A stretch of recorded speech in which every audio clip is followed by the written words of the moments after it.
Hey friends, and welcome to another episode of Field Notes, Insights, and Observations for the Travel Marketer. My name is Eric Hultgren. On today's episode, Arturo and Sofia from Wheel the World will stop by and talk about everything having to do with accessibility.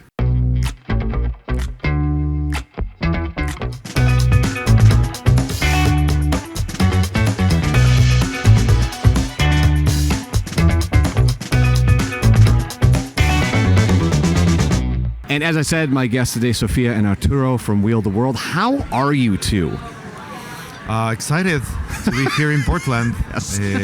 This is Sofia's maybe number 4. Maybe third or fourth, yeah. This is my 10th trip to Oregon. We work a lot here. I can imagine you do, which is kind of where I want to start. But before we get to that, let's just imagine, for example, I've known of you. I've been to a number of conferences where representatives have been there. But if people don't know what Wheel the World is, number one, explain it to them. And I have a follow-up question because I think the interface is super interesting when you hear what you do and then how it works. But can you kind of give me the 10,000-foot view of what Wheel the World does? Sure. Do you want to start, Arturo? Sure. So we are the expert solution for accessible travel, the accessibility nerds in the hospitality industry. We run two businesses. On one hand, we have wheeltheworld.com, where people with accessibility needs are searching and booking trips all over the world every day, from booking an accessible hotel room here in downtown Portland to joining a multi-day trip to South Africa. You can book those things through our website as a traveler. We have been able to help about 30,000 people travel the world. Wow. And because of that, we have been able to build the largest online community in this space. On the other hand, we are helping destinations and hospitality to unlock this segment of the market. So that's why we have been working with Oregon. Yeah, and to complement the solution for destinations, so we help destinations or DMOs to verify, improve, and promote all their accessibility offer. So we literally even send people there that we call mappers with measuring tape to gather over 200 data points that goes directly to our web app that then we can upload into wheeltheworld.com. Okay, so is that how so you've got this very cool thing inside the app where it gives you like kind of a recommendation engine, like good, better, best, right? Is that Yes. Those data points are what helps kind of determine the good, Indeed, exactly. So that's something that we just launched that is called the Accessibility Match. And that is fantastic because this platform that Arturo was just talking about, wheeltheworld.com, people will go there, people with disabilities, and they will create their accessibility profile. That is like a set of 30 questions about their needs, the height of the bed, the width of the door, what do they need to rest when they go on a tour, etc. And then having that information plus the 200 data points, for example, of an hotel, we're able to create a match. Imagine like a Tinder, but it's really focused around accessibility, and now people can travel there with confidence. So we are here building trust and helping destinations to build that trust to this community. So, to you two, I feel like I would know the answer to this, having been to Portland twice, but what was it about Oregon? Because Oregon is the first verified accessibility state in the nation, and I'm guessing, is it the first in the world? Like, who else in the world can rival that? And if you're not allowed to say, that's totally fine. No, it's fine. It's completely friendly and it's a new concept. So, Accessibility Verified started with some small destinations. The first one was in Mesa, Arizona. And then the second wave was the Oregon coast. So that's where we started here in Oregon. And that proves that it doesn't really matter the size of your destination or sure. like a rural old town or whatever. It's doable. It can be done. So we started in the Oregon coast and we verified the accessibility of different destinations from Astoria all the way to Coos Bay, and then because of the marketing campaign we did with them, the word spread out, and then Central Oregon was interested. Okay, that was going to be my question. Is like, how quickly did either you figure out this was the spot, or they figured out they should be the spot before the whole state becomes? I think even before we engaged with destinations here in Oregon, they were already investing in accessibility. So Oregon has invested about $8 million in accessibility, different grants and marketing initiatives over the past 6 years, right? So we got here like 3 years ago. So they were already doing a lot of different things. We would call that a running start, right? Like they were already sort of on the path, right? Yeah, and it was part of their strategic planning for a while. They have a vision of like a long-term adoption strategy for this specific type of traveler. So, yeah, then we did a great project with Central Oregon. And at one point, at one of these conferences, Travel Oregon was like, okay, who are you guys? Like, what's going on? What are you doing? Tell us more. So then the Travel Oregon idea started to become a reality. And it was about how do we do this for the whole state? How do we optimize all the different resources that we have been investing and centralize them somehow so that we can, think long term by consolidating all of these different efforts in under the umbrella of like a same methodology, which is part of our secret sauce. Sure. Yeah. Yeah. I don't know if you want to add something there. No, I think that's exactly how it started, and I think all DMOs, of course, it's a healthy competition, of course, and when there's something that is really making sense, of course, it's spread around. We are very strong, of course, in Oregon, first state verified, and by far is the state with the most amount of verified businesses. So it's over 770 businesses that we have been there and verified and provide all the tools, trainings, and so. Other states are also like trying to follow up, and they try like, wow, what Oregon did is amazing. So we're working also with Colorado, that is also working strongly, but we only have like 9 destinations and DMOs that have joined. So it's slowly. New York, we have about 20, but Oregon is by far the biggest one. So when you have, and pardon for the rough analogy, but when you've got a laboratory like this, where you're 700 spots that you're getting data, because at the end of the day, you are doing profound work for a group of human beings who appreciate it greatly, and also you're a data company, right?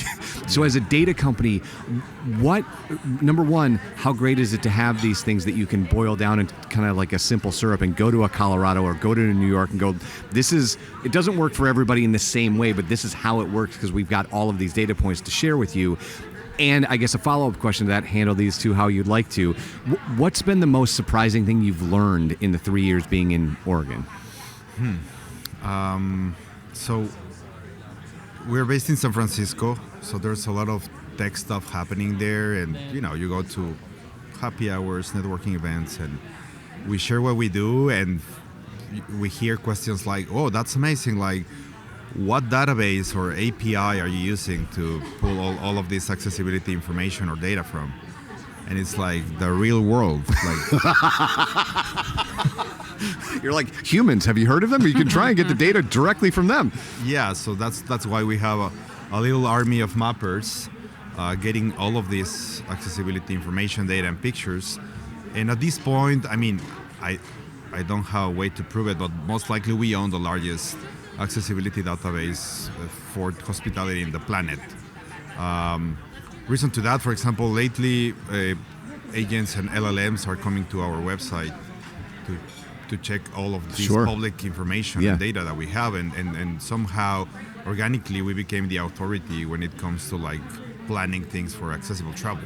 Mm-hmm. So, but Arturo, that makes perfect sense, right? When you're seeing the kind of the nascent world of LLMs and AEO and GEO, right? It's going after sites that are profoundly putting out content in a specific. That does not surprise me at all that you're organically the place, and it's quite honestly one of the more profound lessons that people should take from this is that when you are very good at what you do and you tell people how to do it, that you become the default trust source when people are asking ChatGPT or Claude or Perplexity or whatever.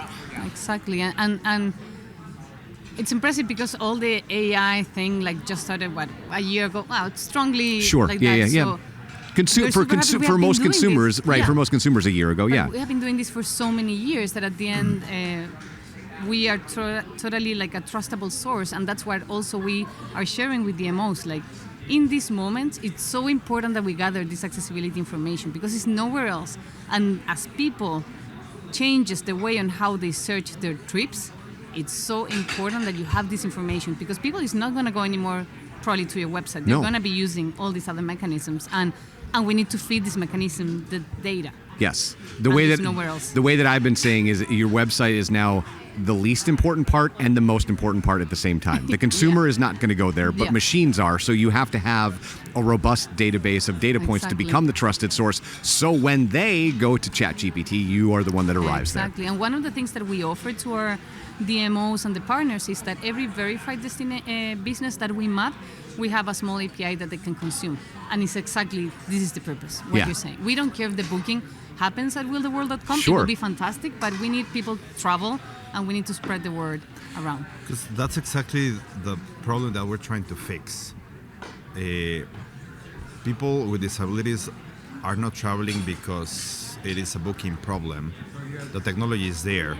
The trust is not there. Yes. Right? So yes. In the US, people with accessibility needs and their companions are already spending about $25 billion every year in travel, taking over 40 million trips. Yeah. However, 3 out of 4 are going to have a problem during their trip. That's very broken. Yeah. Oh, 3 yeah. out of 4. Yeah. It's a crazy rate. And it is estimated by the, I think it was the Open Doors organization, that as an industry we're leaving on the table about $19 billion out of lack of trust, lawsuits, refunds, and whatnot, of things related to accessibility. Right? And I will say the quiet part out loud about those statistics is in any other lane of hospitality, if you were failing 75% of the time, you would fix it. Yes. Right? Yes. Right. So it's an underlooked market still, and there's a lot of work to be done when it comes to like advocating and educating the industry, because people just don't see it. And it's funny because as soon as Sofia or myself, we explain them what we do, a lot of people have an aha moment. Sure. Right. I would imagine they would. They'd be like, "Oh yeah, we should be friends, probably." 100%. And complementing what Arturo is saying, like we have noticed, like from our, we started as a marketplace, so our community, and we have seen, and plus the data from the Open Door study shows that 50% of people with disabilities said they will travel more if they had the information, but they don't dare. So add those 19 billion that Arturo is saying in lawsuits, things like that, plus the opportunity of more people that would like to travel, it's a lot. Yes. And then also, some people are afraid, some businesses are like, hey, but what if I'm not so accessible? But at the end, it's all about trust. People with disabilities will travel there anyway, but they will be prepared. Right. They will go there, but they will know that it was not so accessible, so they are not going to be mad. They're not going to put a lawsuit. They saw it, they know, and they were prepared. So that's also part of the beauty of this, is how do we build that trust? We let them make the decision on themselves whether that place is good for them or not. Now, if somebody's hearing this for the first time, I don't know how you could be in the DMO space and this not be an issue, but imagine it is. Like, what's the easiest way for them to engage with you and start the conversation of getting Wheel the World involved to kind of bridge that gap for them? Yeah, you can go to our website. We have a lot of information there already. I think the new website is accessibilityverify.com. Yeah. And you can book a friendly call just to understand if you're just like looking around, or if you have some specific goals. For example, today I talked to a destination in Colorado that their city council is pushing them to do something about accessibility, right? So there is a need from elected officials in order to achieve something. Some other destinations, they're just curious, looking around, and it's fine. We're always open to have a conversation.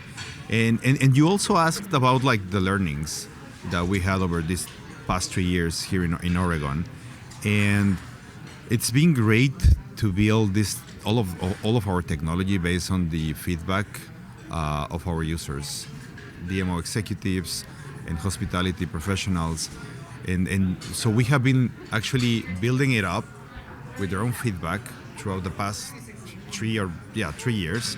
So it's been great being able to build it that way because it makes like sense Yeah. for other destinations across the country.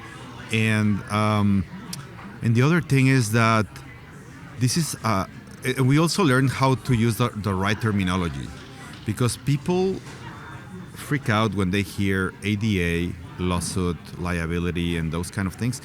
We are not in any way related to the ADA. We're actually agnostic of any regulation. We are about verifying what's available. This is not a certification. Sure. We're just verifying. So the most silly way to put it is like, if you're going to buy your next jacket online, you need to look at a lot of information, right? Sizes, measurements, materials, color, shipping methods, and then you buy it. If you go to a website and it only says buy jacket now, you're not going to buy it. Right. But if you go to a website of a Hilton today or whatever other brand, Marriott, you name it, and you're trying to book an accessible room, it's going to be like, just book an accessible room. And I mean, things are changing. Sometimes you see like a couple of amenities that are mentioned there, but completely binary. And it's basically the same thing as you're telling me, like, buy this jacket. I promise you it's going to fit you. Yeah. Buy it. And it's the same with hospitality. Like, if you tell me I am ADA compliant, it's like, cool, but so what's the size? What's the measurement? Like, that's what we're trying also to bring to the table and to switch it, like, for those executives listening to this podcast. It's not about being right or wrong. It's just about providing factual information to empower the user at the end. So they can make the choice. Yeah, right? It's not about us. It's about them. Absolutely. So what I've been doing this morning, because I have so many conversations today, which is amazing, I have been asking each guest to write a question for the guest that's coming up, but I don't tell you who it is. So, think attractions, think DMOs. So I'm going to have you two do that when we're done. But your question, which I have a sense how you're going to answer it, but your question is, what is the greatest challenge facing tourism today?